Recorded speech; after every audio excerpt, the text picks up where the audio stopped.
Hello, and welcome back to the Queen City Guitar Shop. It's been a little while since I posted my last video, and I want to thank people that subscribe to this channel for their patience. In addition to doing guitar work, I'm also an on-call preparator at a museum in San Francisco, working on exhibit preparation, and it's been pretty busy as, things open up again and exhibits are starting to get turned around. But I'm back in the shop. I've been thinking about doing a video, which I'm still thinking about, detailing the bird's beak joint for the guitar I'm currently working on. That's the joint between the headstock and the neck on this guitar. It's something that I've done in practice before, but I've never used on a guitar before now, but I really like that joint. So that is probably going to be a future video. For the moment, I have a little engine project that is taking up my shop, and it means that I'm trying not to kick any dust up for the next couple days. So this is a great time to do some sharpening, something that doesn't create a lot of dust. And I know when I get to that bird's beak joint, I'm going to want to have sharp chisels, so it's great to take care of it now. So I have got everything for sharpening laid out on my bench. There are some people who do woodworking who are of the school of thought of honing a blade kind of one at a time as it needs it, pause, work the edge of a blade, and then use it. I'm much more of the school of thought of doing everything that I have that needs sharpened all at once. I might, on special occasions, go back and fix an edge on something that I need at that particular moment. But generally, about once a guitar, I'm going through and I'm sharpening everything that even marginally could benefit from a sharpening, leaving almost nothing out. I think, today I'm not going to do my flat sole spoke shave blade because it hasn't been used since the last time I sharpened. So it's not going to benefit from sharpening. It'll just be a waste of my time. But I have most of my tools that I would sharpen with water stones out today to sharpen. Of course, I'm going to be focusing on doing like flat blades, plane irons, knives, chisels, that sort of thing. It's also really important, I think, if you're working with hand tools, to know how to sharpen saws.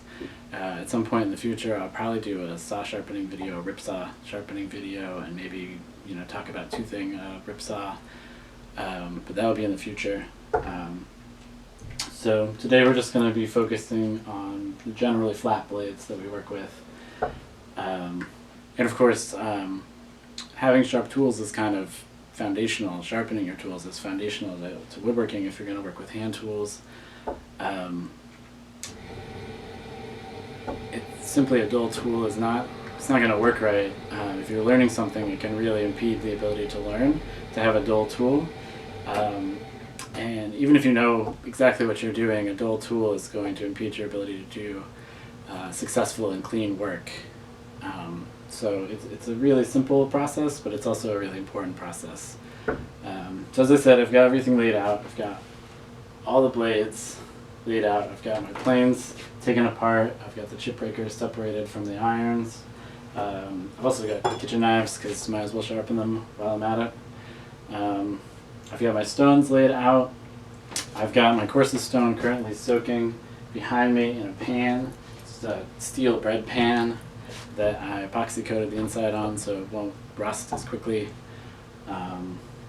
That's been soaking for about half an hour. While I get all of this ready, when you drop it in, it bubbles like crazy. It stops bubbling, it's probably good. I think it's normally about 20 or 30 minutes for that to happen. I've also got a platform for this stone holder. I'm working with the water stones. They kick up a lot of slurry, and it's good to contain that somewhat so it doesn't go all over the bench and all over the floor. I might also put a towel under this at some point. And just out of view of the camera, I have got a piece of granite countertop material that's cast off. It's like a broken piece of a countertop. It's dead flat, of course, so I can put wet dry paper that's been wet underneath and on top on the stone, and I can aggressively flatten the stones with that. I also have a diamond plate that I can do less aggressive flattening of the stones with. And I have got some water so that I can keep the stones wet while I'm working with them. So let's start off talking about the stones we're going to use to sharpen. We're sharpening pretty simple flat blades, and the stones to work those blades are also just simple flat stones. I'm using water stones, both synthetic, like man-made water stones, and I have a natural stone for finishing. The coarsest stone that I have that I use regularly is the 700 grit. I guess the brand name is Bester. I got this from a really nice small Japanese woodworking and tool store. They have lots of tools outside of woodworking tools, but they have a lot of really nice woodworking tools. They're in Berkeley, called Hida Tool or Hida Tool. I'm pretty sure it's Hida, but I'm not 100%. What I do know is that they have really nice stuff. They work super well. They don't load up. They cut fast. I've been really happy with the stones I bought from that tool store. I'll put the link for their website in the description. If you're not in the Bay, they also do like mail order. So check them out. So I end up using this 700 a lot. It's also the stone that I use to sharpen my scraper with. When I got started setting up my shop, I thought I would save money with a combination stone. This is like a king. I don't know if I just got a bad stone. I've definitely heard people say very nice things about them. I don't personally like this stone. I don't think it's really saved me any money. The 1000 grit seems like it doesn't cut very fast, but it wears down super fast. And the 4000 grit on this side, it seems like it loads up and has to be lapped about every 5 passes of a chisel. So I find it to be pretty annoying. I got this from like a big retailer. From the same retailer at the same time I got this natural stone. It's about 12,000 grit. And it's really nice. This is probably the second most used stone that I have. If I've got to do something like work the entire bevel on a blade, like I'm going to do with this black plane blade, the coarse stone is really nice. It'll remove material really fast from such a large area. But if I just need to establish a micro bevel to just do a little edge honing, I can oftentimes just go straight to this stone and do that really quick. So I'm not really using the intermediate stones as much. It's nice to have them if I'm setting up a new blade or something like that. But I'm generally working with my finished stone and the coarser stone most of the time. Of course, the most important thing working with the water stones, especially with the man-made ones, but also with natural stones, is that you need to keep them flat. Man-made ones, it's a little more immediately apparent because they will wear faster. They're constantly turning over new particles. They're designed to wear quickly so that you always have fresh, sharp cutting particles. But it means that you're gonna, wear valleys and grooves and holes into the stone. You're gonna get low spots, and you can't really make a flat blade flat unless the stone you're working with is also flat. And even if you're dealing with a blade that's radiused, it's going to be a lot more predictable if you have a flat blade to work on rather than trying to follow the varying topography of a hollowed out stone. So as I said, I've got this cheap little diamond plate that I can do quick lapping with. I tend to do it more often rather than less often because that makes everything faster. If you get a really deep section in your stone, it's going to take a lot longer to work that out. And this works well, but since it's so much smaller than the majority of these stones, it has a tendency to not get things completely dead flat. It's also nice to have, as I said, this big granite slab. Hoist it up.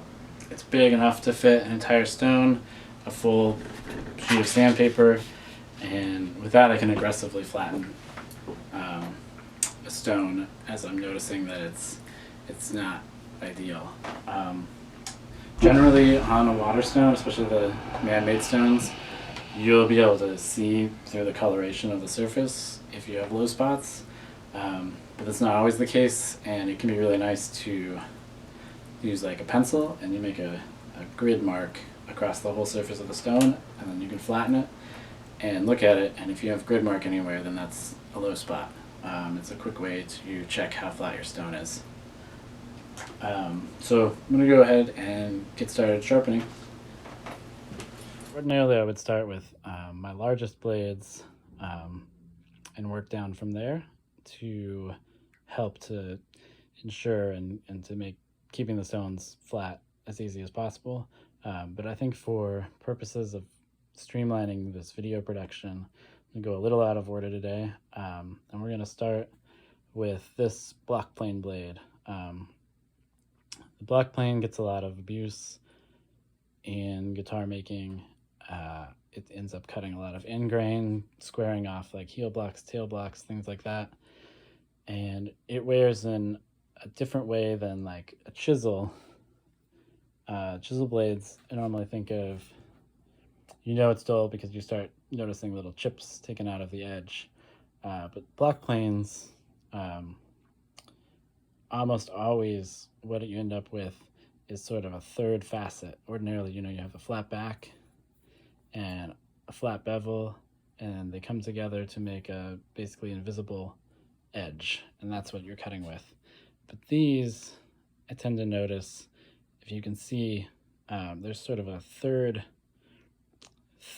facet that is not in line with the back, but is visible from the back. You can see it reflecting light.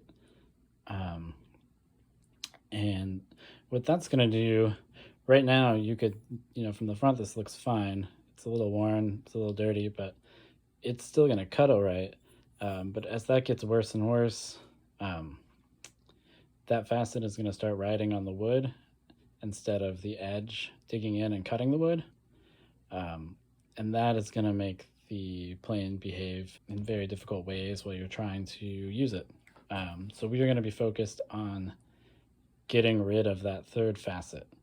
And even though you can see it from the back, we're going to remove material from the bevel to do that. So as the video title suggests, I'm going to be doing freehand sharpening today. I have a jig like you buy where you can put each individual blade in and dial it into an exact bevel angle, and it'll hold it, and you just like wheel it across the stone. I don't use it very often. I think that they're kind of clunky. If you're sharpening a lot of stuff, it takes a lot of time to switch blades. I'm not as interested in getting the exact angle, dialed in, whether it's like 25 or 26 degrees. Generally, it's not a lot more difficult to freehand sharpen once you get the basic motion down. The most difficult thing is, of course, what the jig does best, keeping your blade while you move it from shifting angles, up and down mostly. As you move, you don't want to be doing this, because you want to keep the bevel flat, and you don't want to have a curved bevel, or it's gonna inhibit the ability of the blade to cut. And I think it's, most people, I think, naturally want to use their arms to move and stay stationary. Their body is stationary. But for me, and I think this is the easiest way to do it, where you're not moving the blade, but in the angle that it's oriented towards the stone, but you are being able to move it across the surface, is to remember that your upper body needs to stay stationary. And you want to move with your legs. It's more like a whole body movement. So I'm going to work the entire bevel on this. Like I said, basically I'm not trying to just make a little micro bevel. I'm trying to work the whole bevel back. I want to keep this a pretty shallow angle. I like it to be pretty sharp. I don't want a steep angle on this blade. There's a little bit of a micro bevel on here already, but we're going to ignore that. again, in order to keep from shifting the angle as I cut this bevel down, I'm not going to tense my upper body, but I'm not going to move it either. I'm going to do the movement with my hips and my legs, and just, you know, the only upper body movement I'm really going to do is just to raise the blade up off the stone to bring it back for another pass. But otherwise everything is basically staying still in my upper body. And I'm just using my legs to move myself.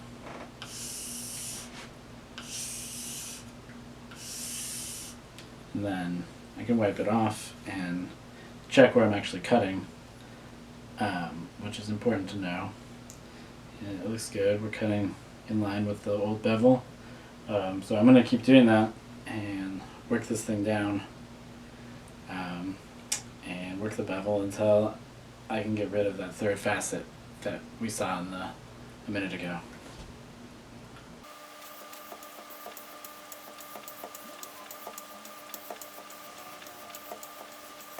So we talked about the movement, but of course you also need to find the bevel that you want to work.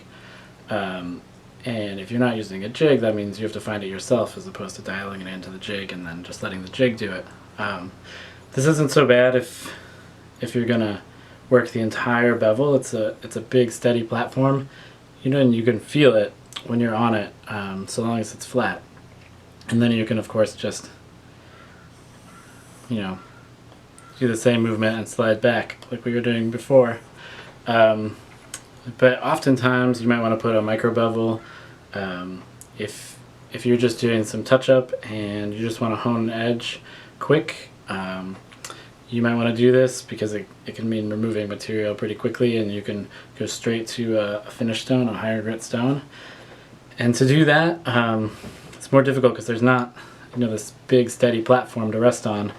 So the easiest way is if you can see this, which I'm hoping you can on the video. When I bring the whole bevel down, it's going to displace some water from the edge, and I can watch the water and kind of tell what the blade is doing on the surface. And if there's some slurry in what you're doing, you know, if we work up a little slurry by lapping the stone, put a little more water on there. You know, sometimes you can even kind of see it kick out a little bit of the grit from the stone. So to do a micro bevel, I can watch what that's doing, watch when it starts kicking stuff out, suggesting that it's flat against the stone, and then kick it a little bit higher.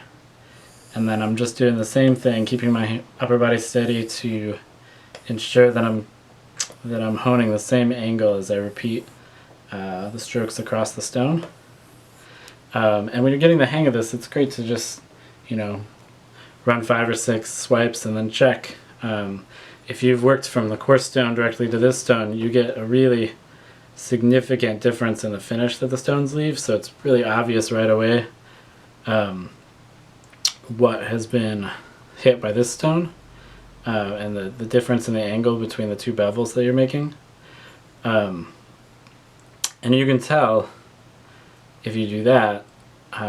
Another problem that you'll often run into when you're first learning, or even when you're just continuing to go on with sharpening, even after you've kind of gotten the hang of this, which is that sometimes you're ending up with more pressure on one side or the other, and you're going to start making the blade a little crooked, a little out of square. It's not a big deal if it's a little out of square, especially with like planes, because you always have a little lateral movement. It's more important that the edge be flat across. But you don't want to get too far out, so it's a good thing to keep an eye on as you're working. And let's say you're cutting more on this side, and you know, it's sort of creating an angled bevel. You can, you know, really simply, it's just like planing. When you want to plane something square, you can just put a little more pressure on the side that you want to take down. You're just gonna, you know, shift your fingers in how you're pressing down, and just do the motion, but just move your fingers to where you'd like to take more material. You're not like really digging in on that area. You're just kind of shifting the balance of where that pressure is going. With larger blades, plain blades and larger chisels, this is a lot easier. It's really a lot easier to get a square edge. So it's kind of counterintuitive, but small chisels, small blades are actually more difficult to sharpen freehand, because if you think about like this small chisel like this, it's going to really want to wiggle because there's just not a very solid base to ride on. So when you're working with smaller blades, it's really important to go slow and keep an eye on what you're doing, or you can get really out of whack pretty quick, and then it can be a difficult thing to get back in. That is looking really good. As you can see, the back is now only reflecting light from one, just from this flat back and not from another facet along the edge. There's not any light reflecting from the edge. It's just one side or the other. I think it's also important to talk about bevel angle. Like I said earlier, I don't really care about dialing in like an exact bevel angle. I'm not like shooting for 26.5 degrees, but I do think it's important to consider what you're doing with the tool and to consider what range of bevel angle you want. There's obviously a big difference between a 25-degree blade angle and a 40-degree blade angle. On planes, it's generally the blade angle in combination with the angle that the plane blade, that the iron rests in the plane, is going to inform a lot about how that plane behaves and what kind of wood it works better on and what kind it doesn't work as well on. When you get into chisels and knives, it's really more of a question of what it is that you're actually doing with the blade. My chisels, I tend to keep pretty close to the original, machined in angle, which is like 25 degrees. My thought is that for guitars, I'm generally doing pretty minimal material removal, slats in the headstock, and the neck body join. I work with chisels, and my big concern is getting really clean cuts, smooth cuts, it being easy to work the chisel, and I'm less concerned with the durability of the edge. If I was going to be, building a hard maple bench, like when I built the bench that I have, it was a much bigger concern to have a durable edge because I'm dealing with very hard wood and I'm removing a lot of material, and I don't want to have to be getting a damaged edge. I don't want to have to re-hone it constantly while I'm working. But for guitars, I generally find that a shallower angle is nice, and then you just, every guitar I redo it. When I think about like these knives, I do a lot of work with these knives, and I do a lot of work with this knife. Even though it's a marking knife, it works great for shaping the lining after it's been glued in. And these knives, I've tried to do the lining shaping, but they're pretty brittle and they're at a pretty shallow angle. Being single bevel, that edge is pretty, it's very sharp, but it's not the most durable edge. If you hit glue with that, it's gonna chip the edge. You're gonna get big chips in it. And so they're very specifically honed for very specific purposes, and there's certain things that they're just not gonna work well at because of the way the blade angle and the strength of the blade goes. But they're very sharp this way, which is what I'm looking for in these. And of course, spend a lot of time talking about the bevel, but the back facet, the back of the blade, is the second facet of the blade, and it's also important. When I learned to sharpen, there was a big emphasis on, when you get a blade, you do the setup for it, which involves flattening the back so it's dead flat, and you work it through to the final grit. Whatever stone it is that you're finishing on, you're going to work this through so that it's a even mirror polish on the back.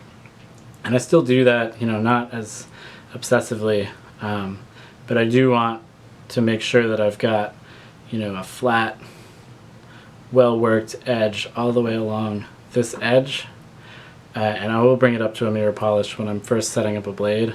But then afterwards, when I'm working this on the coarse stone, I I'm working the bevel, you get a little bit of a wire edge, and you flip it over and you lap it a few times, and all of a sudden you don't have a mirror finish at all on the back. But it's important to lap it a few times as you're working it. It gets rid of that wire edge. It helps to maintain this as a flat surface. It helps to bring the flat surface back as you bring the bevel back, because of course you're losing steel and shortening the blade. But then when you move forward and you're doing the finish stone, I'm doing the same thing. I'm mostly working the bevel, and I'm occasionally lapping the back a little bit, but I have no worry. I'm not at all concerned whether I bring this back to a mirror polish, personally. Some people would be very concerned about that. They would make sure to do that. I don't personally think it's essential, but you might try it and see if it works better for you. I think the time invested in it is not worth it. I don't notice really any difference in the cutting characteristics of the blade from doing it, so I don't do it. And I think that is about everything I have to say today about sharpening. Like I said, it's pretty simple once you get the hang of it, but it's very important. Sharp tools are essential for any sort of fine woodworking. And so with that in mind, I'm going to finish honing all these blades. And yeah, I hope you've enjoyed the video today. I want to thank you for watching. If you did enjoy the video today, please hit the like button and consider subscribing to my channel. You'll get notified when I post more videos about guitar building and things related to guitar building and woodworking. And yeah, it helps me to reach more people, so I'd greatly appreciate it if you'd consider subscribing. You can find a link in the description below to my website where you can see more of my work, my actual finished guitars, and see some of what I offer in terms of more one-on-one instruction about guitar building. There's also a link in the description if you feel like maybe more directly contributing to the production of future videos. Yeah, I want to thank you for watching, and I hope to see you next time.